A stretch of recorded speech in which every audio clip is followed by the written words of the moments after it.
today is author Florence Ann Romano, author of Build Your Village, a guide to finding joy in community in every stage of your life.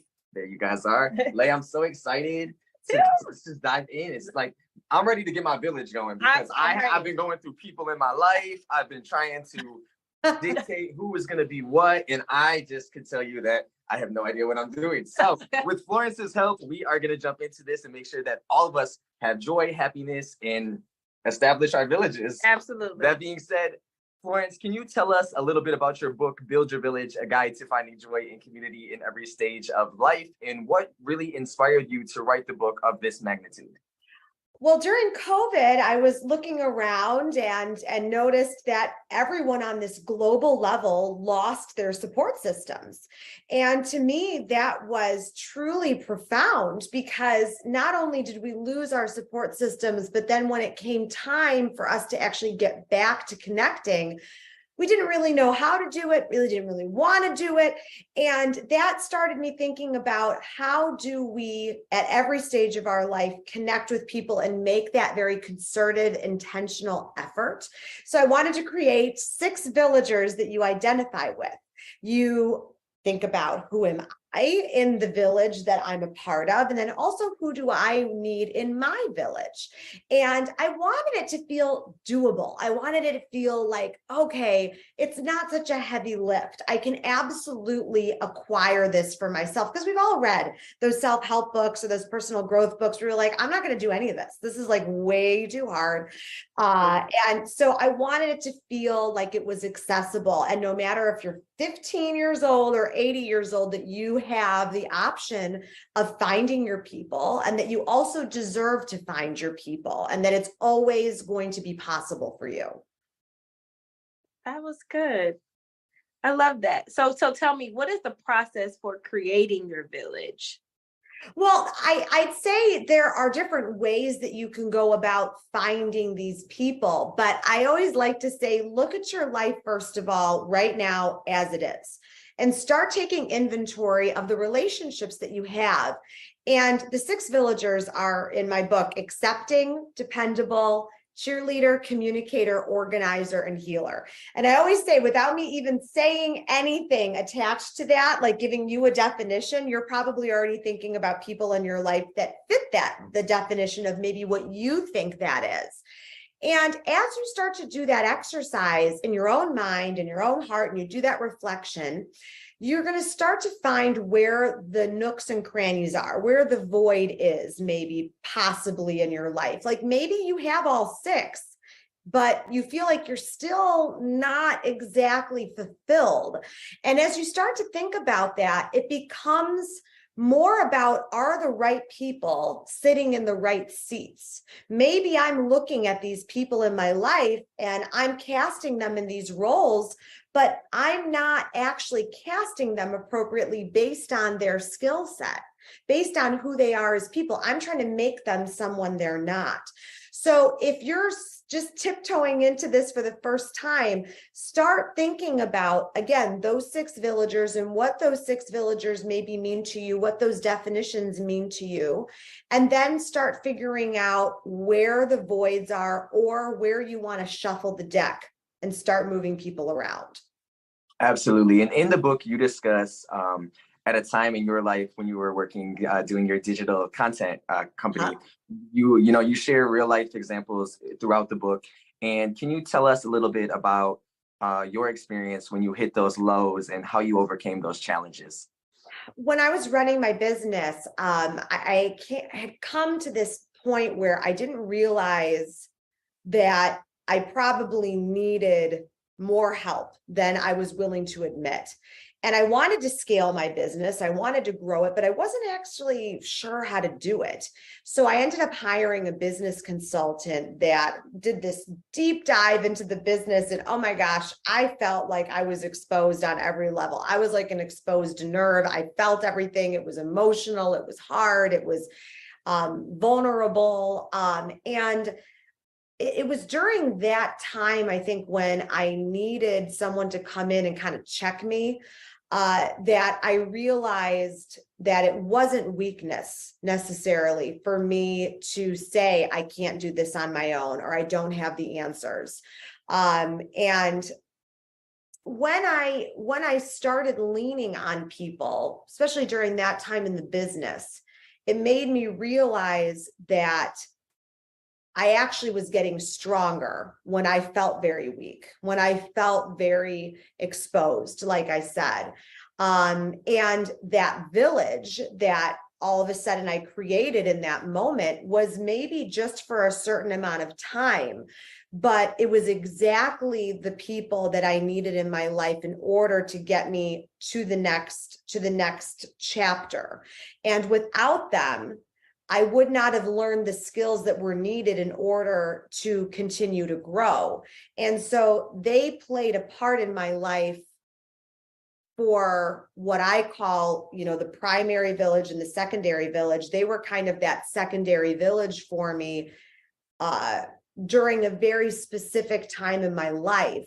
But the lessons I learned then absolutely carried over into all the other villages I'm in, probably on a daily basis. It just made me really figure out and take inventory about who I was, what I wanted to accomplish, and also admitting when I didn't know the answer. So when you talk about villages and everything, how do you know you have someone in your village that is not someone that you should have there? Like, I know part of building your village is making sure that you have good weeds, but also getting away from those bad ones. So how do you navigate that? There are a lot of situations in life where I feel like the village can burn down. That's actually one of the chapters, is when the village is lost. And sometimes the village is lost intentionally, sometimes it is by design, and sometimes it is not. It is through death or divorce or a falling out. And so the rebuilding of friendships in those circumstances, that takes a different consideration than when you're actually looking to, for lack of a better term, fire people from the village. And I have found in my life, when it's time to move away from certain people, that it's usually because I'm feeling like there's a reciprocation issue. I'm feeling like I'm giving everything to this person or this, and it's not just a romantic relationship. These are friendships too. You can feel like you're depleted. You can feel like you're, someone drained that emotional bank account for you and ran. And sometimes it requires a conversation saying, like, this isn't working for me, or I'm feeling this way. And then sometimes you just stop putting that effort in and you wait to see what the other person does. And it just kind of fizzles out on its own because you were the one putting all the effort in the first place. See, that's good, because I actually was just having this conversation where I feel like I constantly overextend myself for the people in my life. And then I get so upset when they don't do the same thing for me. And then if someone said to me, well, Lacey, why would you want them to overextend themselves? Because that's not healthy. And if you're doing that, you're not being healthy to the people in your life, because it's draining you. And I'm sure the people that truly love you don't want you to overextend yourself. They want you to be in a healthy place where you're not missing meetings or hungry or, working yourself rabid to be there for them. So that was really good. I received that.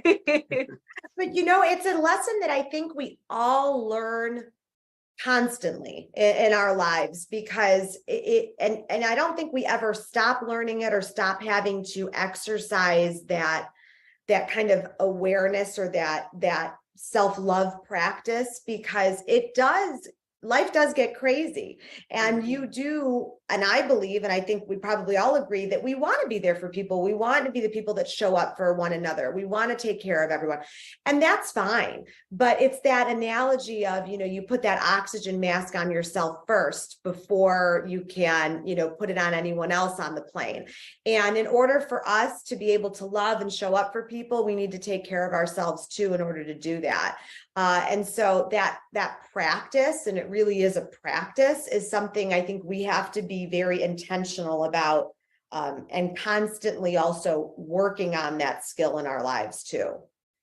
Absolutely. And I think it's important to point out, even throughout the book, you give us these gut checks, where it allows us to ask ourselves some deep internal questions, and get a better knowledge rather of where we are. So I found it interesting that in one of the chapters, you talked about an emotional communicator and even gave us a task of, sitting down, pen and paper, and writing out who we talk to on a regular basis or a weekly or daily basis, and what those conversations are like, as well as, asking somebody, being like, hey, Layy, I know we FaceTime all the time or we text about business and the show, but what is your preferred method of contact? Do you want me to FaceTime you? Do you want to text? Do you prefer email? And I think acknowledging and recognizing what people's preferred method of contact is beyond a good start when, dealing with communication and interactions with everyday people. I agree with that. Miss Florence, do you think that that's a good thing, to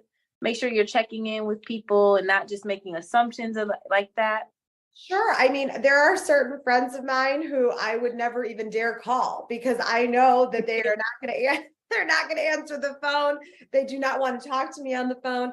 And there are other friends that I know that that's their only way they really prefer to connect, because they feel text is just a little too nebulous, a little bit too impervious, whatever it might be.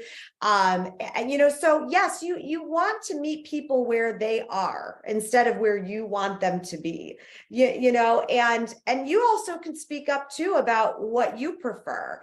On my voicemail, it literally does say that, you've reached my voicemail and, leave me a message, but I honestly prefer you text me, because I will forget that someone called. I'll forget to listen to the voicemail. So I always prefer the text. So you know what? It changed communication for me, because people would call and I would get a text right after, and I would know what it was that they needed. Was it like and they needed a response right away, or whatever it was.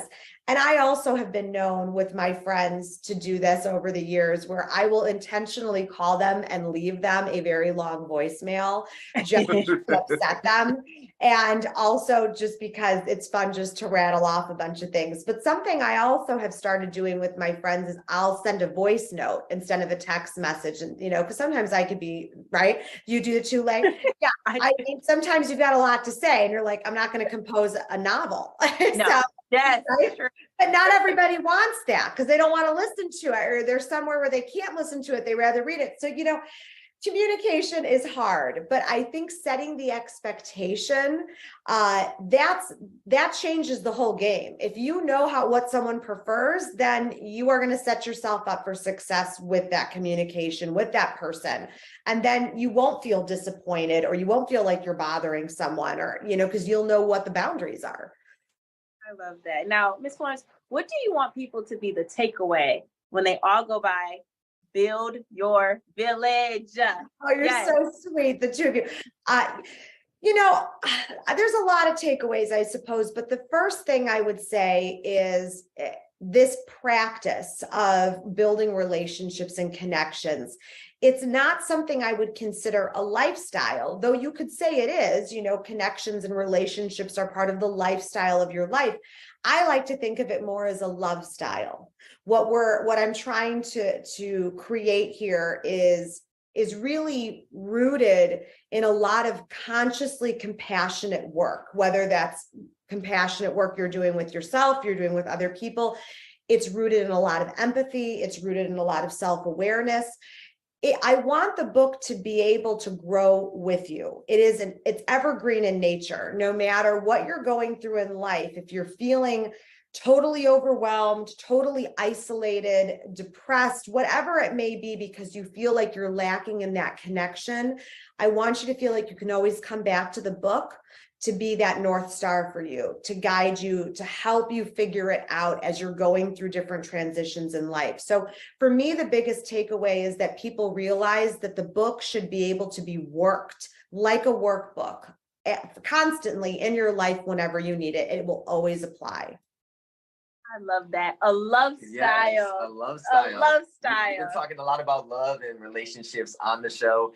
And Florence, I just want to thank you so much for joining us today. Build Your Village, a guide to finding joy and community in every stage of life, is currently available now on Amazon, audiobook, Kindle, and of course, FlorenceAnnRomano.com. Once again, thank you so much. All the love from Detroit to Chicago. And we are looking forward to seeing what's next for you. And we'll be sure to let everybody know that they need to get their copy now. Absolutely. A love style book. I love it. Thank you both. You're both so delightful and your energy is wonderful. So thank you for having me today. It's Time Lay's Take Today. Listen to our takes live on Hot 93.97 and watch us live on the 93.97 network app. Plus, follow us on all social media at